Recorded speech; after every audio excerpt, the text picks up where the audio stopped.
Coming up, I'm going to reveal the good, the bad, and the ugly from the August jobs report. And Jerome Powell and the Fed, what are they thinking? Why are they thinking it with the interest rate hike? And, of course, I'm going to coach you up.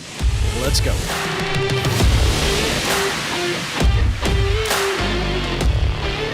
Coaching you up so that you're making more income and more impact. In other words, more money and more meaning on a Monday morning. I am a man of the people, by the people, for the people. And so let's get right to it. The job report is out.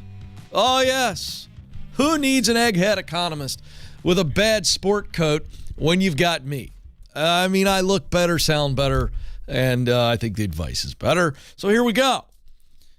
And again, if you're new to the program, I fashion myself a bit of a Paul Revere from time to time, right? If you remember paying attention in third, fourth grade, and of course in today's classrooms, I don't even know if they teach you who Paul Revere is. Well, he warned Bostonians when the British troops were moving throughout the city, right? And so he's known for getting on his horse, lantern, in the church tower, and warning everybody, and he's riding through the city. The British are coming. The British are coming. So I'm trying to always equip you folks on what's coming. More on that in our next segment. But first, what do we learn from the August jobs report? Because right now we're hearing all these things about a recession. And again, I'm going to keep saying this, and I think I'm going to end up being right. Right now, it's an eensy-teensy-weensy recession that I think is going to fizzle out. But you never know, and I'll talk about this in our second segment today. What's Jerome Powell doing, and is he going to actually make this eensy-teensy-weensy recession bigger? Well, the U.S. labor market added 315,000 jobs in the month of August. That is a 20-month streak of a strong job growth report, okay? And again, if you're kind of going, man, Ken, we've got inflation, but we also got these strong job numbers. Well, the reason we have inflation in large part is because of the economy continues to add jobs. And so we've got a surplus of jobs available. It's 11 million plus jobs available. And then we have a demand issue. Because we got all these jobs available and only let's call it 8.2, 8.3, 8.4 million people unemployed. So what does that mean? Companies are raising wages, offering all kinds of employment packages to get people. What does that do? Well, it gets people to take the job. And then they got more money. So then what do? Well, they get all excited and confident with this newfound money. And as much as we hear people going, well, my job, my wage isn't inflation proof. It's not keeping up with inflation. Well, that's a bunch of garbage. It's a bunch of garbage. People that are taking new jobs are getting as much as 15, 20, 25% pay increases, whereas people that are staying are around 7.5% in an increase. So don't tell me that wages aren't keeping up with inflation. It's driving inflation. Back to what I was saying. People get excited, they get a little more money. Little jingle in their pocket. And what do? They spend. So later this month, we'll see what the consumer price index is, and this is going to be a major factor. More on that in a moment. All right. So unemployment rate did tick up. So this is part of the bad. I said the good, the bad, the ugly. A little bit of the bad here is that we saw unemployment tick up to 3.7%. So that is real numbers. 344,000 more people are unemployed than in the month of July. So you think, well, good grief. We went from 3.6% unemployment to 3.7%. Ken, why is that bad? Because that's 344,000 people without a job. But the labor market remains obviously an area of strength for the economy. The biggest gains, now this is a breakdown. So where are we seeing strong job markets? Biggest gains in jobs were in the professional and business services. So that's a fancy way, an economic way of saying your white-collar office-type jobs. So business. That sector added 68,000 jobs in the month of August. That is now past pre-pandemic numbers. So you're talking about full recovery full recovery here in this particular sector of professional and business services. There was a big jobs boost in computer systems, design, management, and technical consulting. So tech, my good friends at Bethel Tech, we sent them a huge amount of students. I think we sent them 20 students last month, decided to go to betheltech.net, talk to the good friends over there, and they go, you're kidding me, a little over $15,000 for a 9-month online program, and I can start at $75,000 in the tech industry, and in year 2, 3, be making well over 6 figures? Yes. That's why I endorse betheltech.net/Ken, I think is what it is, or Ken Coleman. Call them up, say, Ken told me to call. What is that URL? Somebody tell me so I say it right. Oh, there it is. Nathan's already on top of it. Thank God for Nathan. betheltech.net/Ken Coleman. There it is. betheltech.net/Ken Coleman. All right. Employment in healthcare rose by 48,000 jobs. Doctors' offices, hospitals, nursing, and residential care facilities are notable areas that saw an increase in jobs. Retail, trade, added 44,000 jobs, in manufacturing also added 22,000 positions. So you hear those things, you go, that sounds pretty good, Ken. Because it is. Now, we did not see much change at all in leisure and hospitality.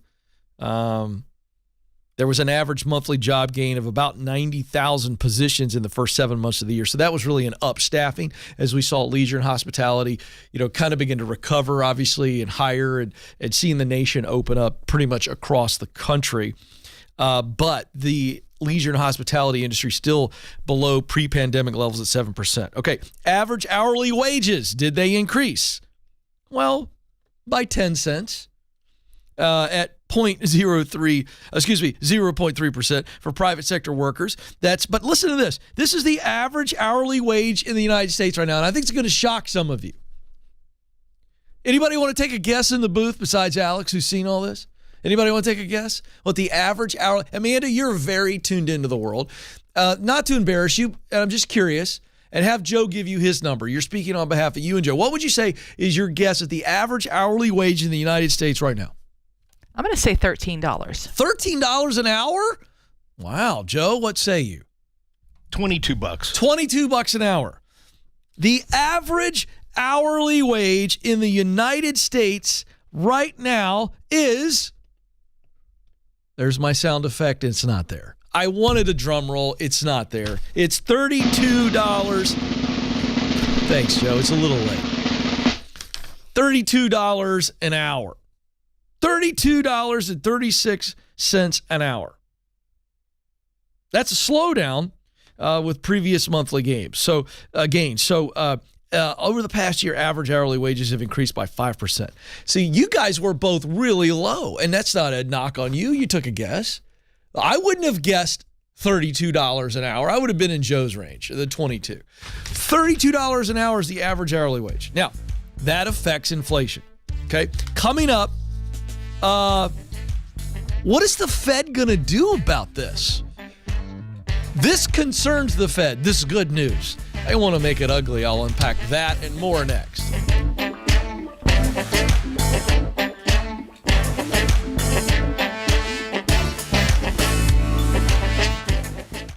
According to Glassdoor, the average job offer attracts over 250 applicants. If you've made it to the interview, you've already made a great impression. So now is the time to showcase how you are the best choice for the role. That's why we created How to Win the Interview. This free guide will walk you through the 5 strategies to help you stand out amongst the competition. With just some intentionality, you can prepare yourself to win the interview. Go to kencoleman.com/interview.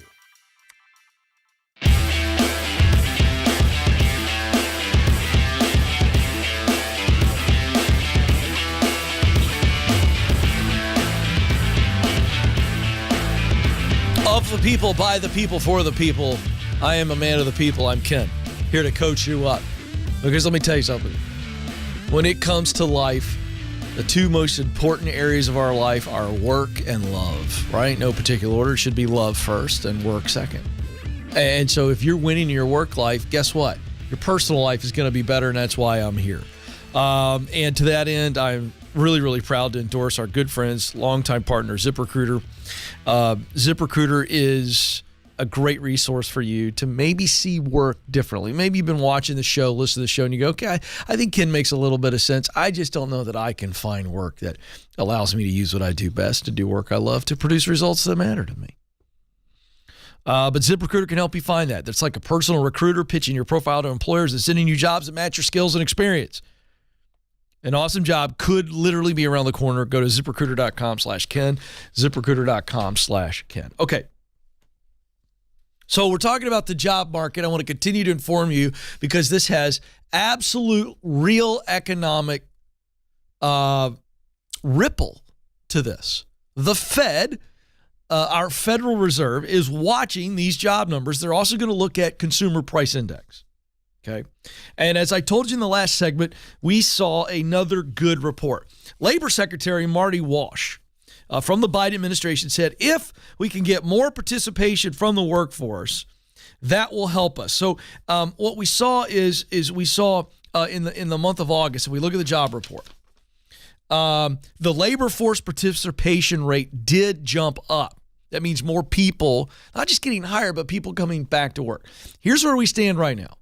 62% of Americans are actually working, and that's up about 0.3 of a percentage point. So we still have a long way to go. So a lot of people, for whatever reason, out of the workforce. I don't know how they're paying the bills, but that's where we are. And again, just a quick little note. A lot of those numbers are affected by people who can work. Maybe they're in their 60s and they've chosen some early retirement during the pandemic. And so that is affecting those levels. Now, so when Labor Secretary Marty Walsh says, if we can get more participation from the workforce, that'll help us. So what they're trying to do is close the gap. So when you have 11 point whatever million jobs available and 8 million people unemployed, you got all these jobs that are available. What they're trying to do is they want to get more people back into the workforce. So for instance, if a month from now, and I don't think this is realistic, but if a month from now we saw 10.4 million jobs available and 9 million people unemployed, you're going to begin to see this gap, this labor shortage gap that's always talked about, close. I don't think that's going to happen, but that's what the Fed's trying to do. And I think what the Fed is going to do is going to hurt a lot of women, and I'm going to explain that in a second. Some of you are going, huh? I believe what Jerome Powell and the Fed are trying to do is going to end up softening the labor market. It's going to cause more pain, and it's going to affect women workers way more. I'll get to that in a second, but let's just tell you where we are. We are in a season of mixed signals, and I'm going to try to clarify these mixed signals. What are the signals? Well, we have a ton of jobs available. We also have super high, record high inflation, seeing a bit of softening in certain areas. Then we're told we're in a recession. And I think we are in a teensy-weensy, teensy. Is that how you say that? I don't know. Recession. But we're also seeing a lot of jobs being added, right? August, not a bad month. July blew people away with 580-some thousand jobs added. And then we're hearing, oh boy, there's layoffs. And we have seen layoffs, right? We've seen Netflix talk about layoffs. We talked about Carvana. We've talked about Intel. We hear news of layoffs. So how can this all be? And we had Julia Pollack, my friend and chief economist at ZipRecruiter. I asked her point blank on the show recently. It seems confusing. She goes, Ken, I'm an economist and I'm confused by it. So this is where we stand. It's a weird deal. Can all these things be true at the same time? Yes. Yes, they can be.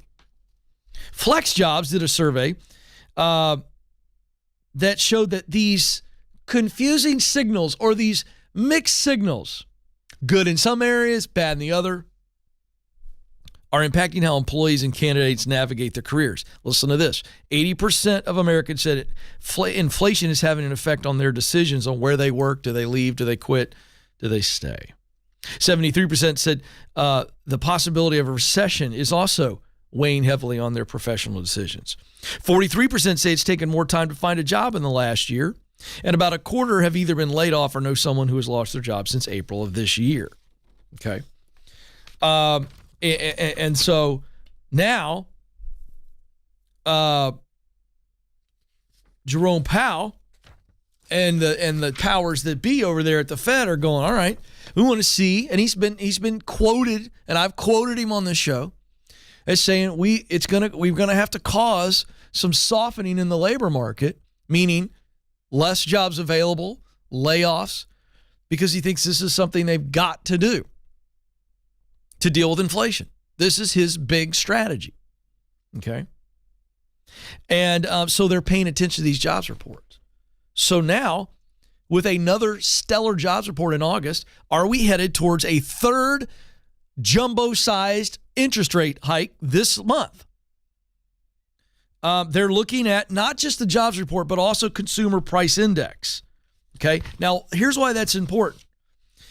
What they're hoping is that by raising the interest rates, you get people to save money, spend less, right? They're literally looking for less jobs available, layoffs to kind of right-size the job market in hopes that consumer confidence drops and thus they stop spending money and the consumer price index drops. That's the whole hope. And it's just moronic that trying to eliminate jobs, a contraction of companies offering jobs, and then layoffs, so a contraction of jobs offered plus a layoff of existing jobs, they go, well, that's going to spook the American people into spending less money. We'll also see companies not having to offer as much money because the supply demand is going to get right-sized. It's not going to happen that way. So obviously we saw good labor numbers. So there's a chance, according to experts who watch this, an over 70% chance that Jerome Powell, our fearless moron, leader of the Fed, is going to raise interest rates by 75 basis points. Okay? But again, we saw the increase in the average hourly earnings I mentioned, a rise of 5.3%. So guess what? People go spend more money when they're making more. And companies continue to have to raise pay. I mentioned the $32 an hour average for hourly wages. New data from ADP Research Institute on Wednesday showed the median annual pay for those who stayed in their job rose 7.6% in August. Job switchers saw twice as much as that. Now, I tease this. So what if Jerome Powell raises interest rates and keeps raising them to the point where we really do see the job market affected in a negative way? Who could it affect the most? Well, I think there's two groups. I think there's women and minorities. Let's focus on women. Women workers between the age of 25 and 54 joined the labor force at a strong clip in August. That's great news. Women getting back into the workforce because they were really affected by the pandemic shutdown and layoffs and furloughs. And they faced challenges since the pandemic re-entering the workforce because of the inaccessible childcare. And in some cases, they had to be mama. And we shared this data back during the pandemic. Professional women got hit really hard by the pandemic. They worked a long time to get where they are, and they had to go home. Well, so now in August, we see women age 25, 54 joining the labor force. That's great news. More money for the household. They're doing work they love, re-engaging in their professional dreams. Well, it's still behind pre-pandemic levels. And I'm going to tell you right now, you start driving layoffs, you start seeing a labor market contract, and it could affect women. Let's also talk about over the last 6 months that we've seen opportunities for minorities that wouldn't normally get great opportunities or getting opportunities because of, again, they're talented. And companies are doing the right thing and looking at all pools of talent. If Jerome Powell cools this labor market down, shame on him.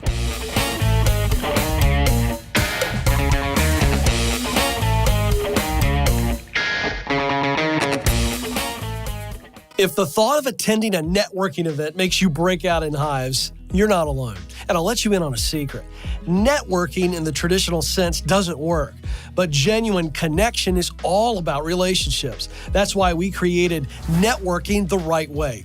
This free guide is the low-pressure, high-impact way to overcome the awkwardness, build real relationships, and turn your connections into opportunities. To get the guide, go to kencoleman.com/network.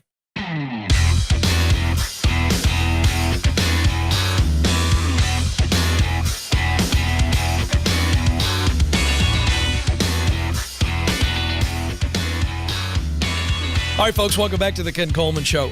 Question for the audience, and this is a fun little moment for our live YouTube watchers in the chat room. I got to say this, like I got to get their attention because they're all in there talking to each other, you know. And I got to go, hey, YouTube crazies, I'm talking to you. A little informal poll, and I also want to include Nathan, Alex, Joe, and Amanda. Just real fun. I'll come back to you guys in a minute at the end of this segment if I can remember. Here's the fun poll question. What is your favorite delivery service of choice? And I don't mean like Uber Eats. I mean like if you order a package, who's your go-to if you could choose, or more importantly, many times you don't have any say in that. If you're going to ship something to a family member, well, let's put it that way. If you were going to ship a gift to a family member, what is your preferred carrier? Is it the U.S. Postal Service? Is it UPS? Is it DHL? Is it FedEx? Who else am I missing? Am I missing anybody else? All right, there you go. So that's the poll question. We'll get to you all in the booth, and we'll get to the YouTube crazies. You guys can just fire away in the chat room, and Nathan and Alex will do a very quick tally. We don't have to have exact numbers, but and this does not include Amazon. Because if you order something off of Amazon, they're going to deliver it. I'm saying you're shipping a gift, a very important item, to a family member. What service do you use? It's somewhat relevant to this segment. Here we go. All right, so in this time of tremendous inflation, which is a big, the cause is because of wages going up, and then we've got recession and all this, it has created this newfound interest in unions. And for a couple of months now on the program, we've been talking about Starbucks and Amazon dealing with unions. There's the upstart, union movement in Starbucks, and Schultz is going after it, the CEO. He's trying to shut it down. It's happening with Amazon. I think you're seeing it in other places. You younger generation, the Great Resignation has happened, and there's all this, and again, rightfully so. As a man of the people, I understand why so many people are upset with leadership and how they're treated. I get it. But now unions are trying to take hold. Is it, well, this is the way that I'm going to be treated properly. Well, is that true? Well, underneath the surface, and really not getting the headlines until now, is actually a potential big-time showdown between one of America's oldest unions and the world's biggest packaging courier, which is UPS. Contract negotiations are set to begin in the spring between UPS and the Teamsters Union. Current labor contract expires end of July 2023.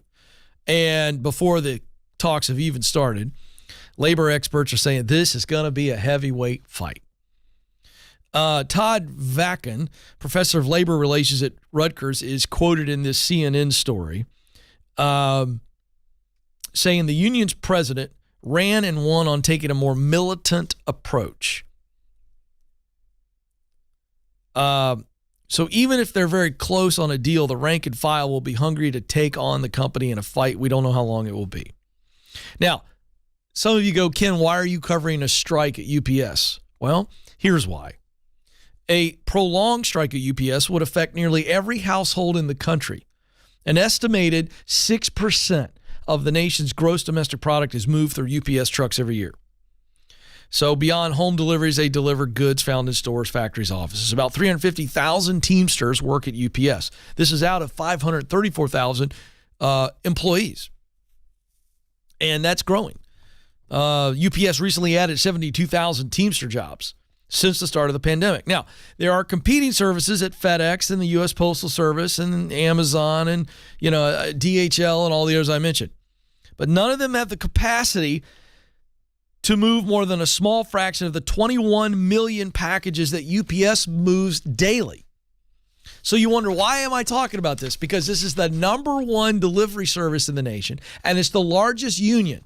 And this is all crystallizing in the backdrop of young people trying to unionize at Starbucks and in other industries. And we already have a fractured environment between the worker and the leader. It's already fractured. The pandemic just exposed it and hyperventilated the process. And I'm trying to be a man of the people and help you all understand that unions aren't going to help you. And I'm also trying to tell leaders, wake up, get your head out of your you-know-whats, and pay attention to what's going on. You got to start loving people and stop bossing people.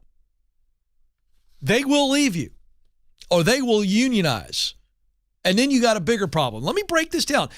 Ken, you're always railing on unions. Okay, let me explain why it's bad. I'm going to give you real stuff here. Okay? The union's new president, Sean O'Brien, won his office by making this contract the central focus of his campaign. And he basically said, we're going to make UPS pay us way more this time. And he touts a $300 million strike fund, which is out of union members' dues, that would supposedly carry them over while they're in a prolonged fight. Now listen to what this guy says, the new guy. By the way, he replaced Jimmy Hoffa Jr. Look up Jimmy Hoffa Sr. if you want to find a real shady character. They can't find his body because I don't believe they could have buried him. Like my grandfather used to say, he's so crooked, when he dies, they're going to have to screw him in the ground. Think about that one for a second. That's an old man saying. Pretty funny. Sean O'Brien says, direct quote, "Do our union members wake up every day wanting to strike? I'd say no. But are they fed up? Yeah, they're fed up. We're going to utilize as much leverage as we can to get our members the contract they deserve." Does that sound like a healthy conversation? Leverage. UPS said the average pay for its delivery drivers is $95,000 a year. And with benefits such as a traditional pension plan, that's worth an additional $50,000 a year. Semi-tractor drivers for UPS are paid even more. Now listen to this, folks. That is far higher than most of the wages paid at FedEx and Amazon. Okay, so UPS drivers are doing really well. Now let me give you the ugly side of union relationships. Real testimonies, real quotes in my hands from real union members. For 8 years, Rob Becker worked as a delivery driver for UPS in Queens. 5 years ago, he was fired. He then got involved in his local union, Teamsters Local 804, and they fought successfully to get him reinstated. While pushing for changes in collecting signatures in recent months at UPS, as the Teamsters prepare for a new union fight, Becker got fired again. Well, there's a shock. You're actively campaigning against your company leadership at the workplace. Only union people think that's okay. Only in a union does that kind of moronic behavior happen. Could you imagine? Hey, Joe, go get me some poster board and a stick, and I'm going to start protesting Dave in the lobby today while he does the show. Then be shocked if I got fired. Ben Douglas, another UPS driver from Queens, there's a theme going on here, was also fired last August. Oh, no, this August. Same day as Becker. Last August. He said over the past 6 months, retaliation and harassment has ramped up. Myself and other worker activists. Do you hear how he refers to himself? A worker activist? No, you're an employee, bud. Myself and other worker activists have become thorns in the side of management. That's his statement, not mine. He's openly saying, I've become a thorn in the side of my leaders. Well, as a result, they're trying to scare the workforce so people aren't fully prepared. I think there's a systematic policy from UPS management to target activists in the workplace. Target? Retaliation? Harassment? I don't know. but you have openly decided that I'm going to be in a fight with the leadership of my company as opposed to go somewhere else. This is why unions never play out to work for anybody, but driving up costs and creating more tension and a slowdown in efficiency. It's not the way we were made to relate.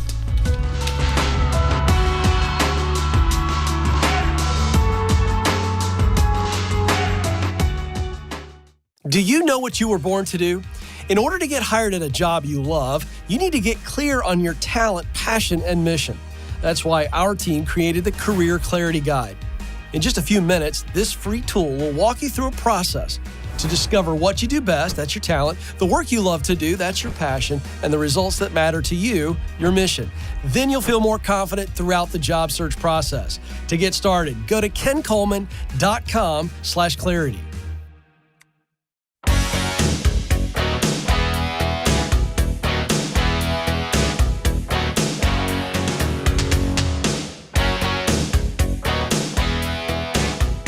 All right, folks, welcome back to the Ken Coleman Show. Okay, I got on a rant and I forgot to do a quick survey. Alex, the producer, says that the chat room on YouTube said their favorite delivery service overwhelmingly is the United States Postal Service. That's interesting. I think old habits die hard. What was our collective thing, Alex? You can speak for everybody in there. What was the booth, the control room? Nathan goes with UPS. UPS. I'm UPS. Amanda's UPS. Joe. Joe's UPS. Yeah, okay, very good. Yeah, I tend to lean towards FedEx. I like their colors. I like the logo. The post office loses too much of my mail. Thank you. Joe's got some deep-seated feelings there. Okay, we'll talk to you in therapy later today, but appreciate that. That's good for you. Alex in the chat room wanted to take a shot at me, and I saw it. So I'm going to fire back at Alex real quick, then we get to the phones. He puts in quotes, unions are bad, then proceeds to make personal character attacks. I did not attack anybody's character at all. Rewind it. You can on YouTube and watch it. I never attacked either one of those gentlemen's character. I simply read you their quotes and questioned whether or not it makes a whole lot of sense to be actively campaigning against your leadership and then question when you get fired. It's not a character assassination, nor am I questioning their character. Just the facts, Alex. That's what I do. And I comment on what other people say. So there you go. Keeping you straight. All right, let's go to Jose now in Houston, Texas. Jose, you're on the Ken Coleman Show. How can I help? Hey, Ken, thanks for taking my call. You bet. How can I help you today? Yeah, so I've been in the same job for the last 6 years, and I feel like I'm not really in my sweet spot. And so I read your book and I did the Get Clear assessment. But even after doing it, I feel like I'm still kind of stuck on the Get Clear portion of where it is that my sweet spot could be. Okay. Let's start with what you know, because stuck is a choice. And I want to try to get to the bottom of this really quick because we have limited time. What are you? What are you clear on? What ideas do you have? Is it the talent part? Is it what you love to do? I mean, you took the assessment. Did the assessment hit you between the eyes? Did you go, this feels like me? Yeah. Okay, so it's not that. It's the what's my path? And you can't figure out a path until you know the destination. So are you trying to figure out what professional work is in that sweet spot? Yeah. Do you have ideas? I do. I think Give me the top couple of ideas really quick. Yeah, I really like finance. I like data analytics.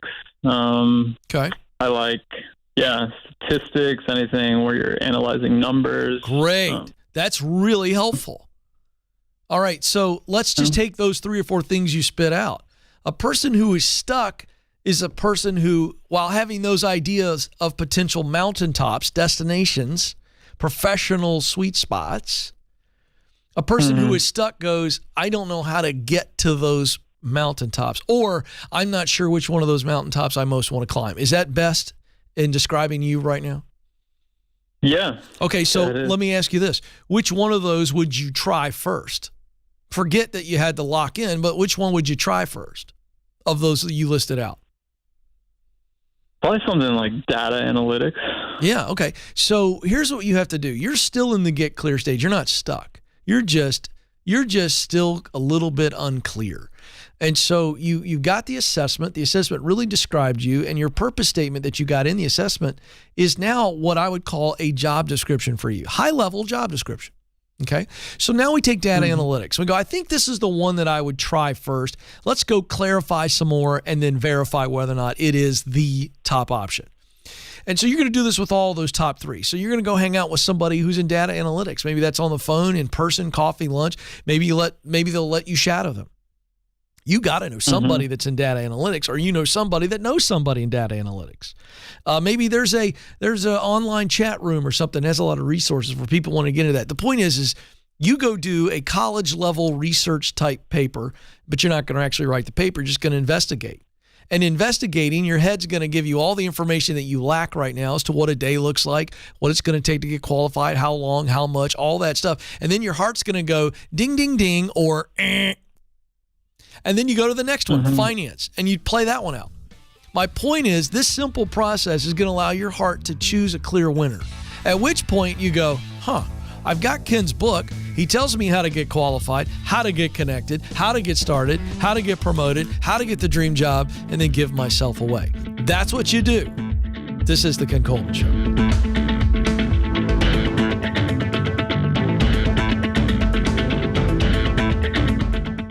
You were created to fill a unique role through your work, but it can feel overwhelming to figure out what that is.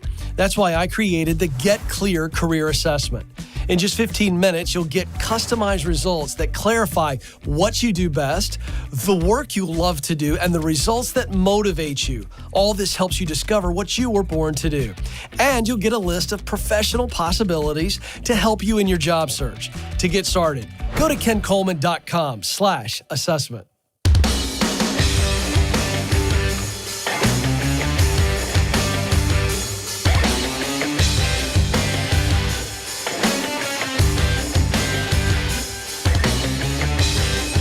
All right, welcome back to the Ken Coleman Show, where we help you win in your work so that you can win in your life. I want to say a big hello to everybody watching live on YouTube.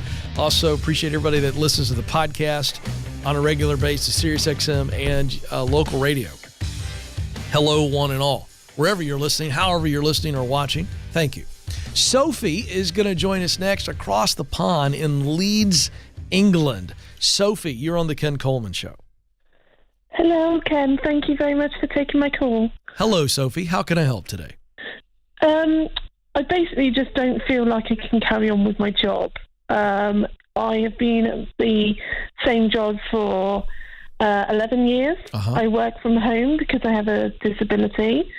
And basically, I don't really enjoy the job anymore. Yeah. And I'm sort of stuck because I'm the main sort of earner. It's me and my husband. Okay. And well, I just don't know what to do with which sort of path to go down. Sure. Especially because I have cerebral palsy. There's only certain jobs that I can do. Right. Obviously, with regards to walking around, it's mostly office. That's all I can do. Sure. And at the moment, I'm so bad with my injuries, etc., cerebral palsy.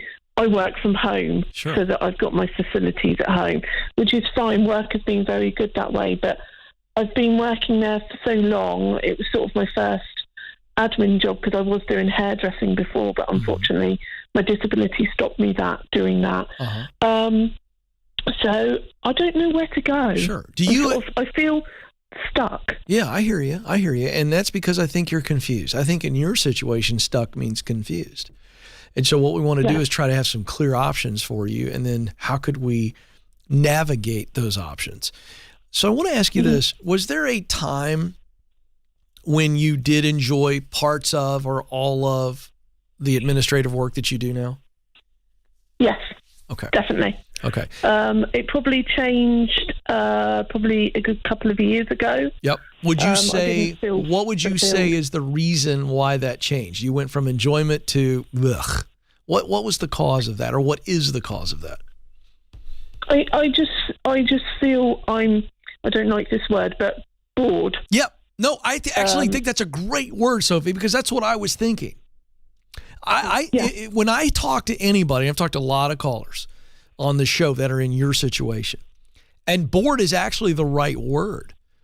And actually is more accurate to what you presented with, which is you said you felt stuck. And I think you feel emotionally stuck because you're bored. There was a time when you liked it, when it was challenging, when it was maybe even interesting.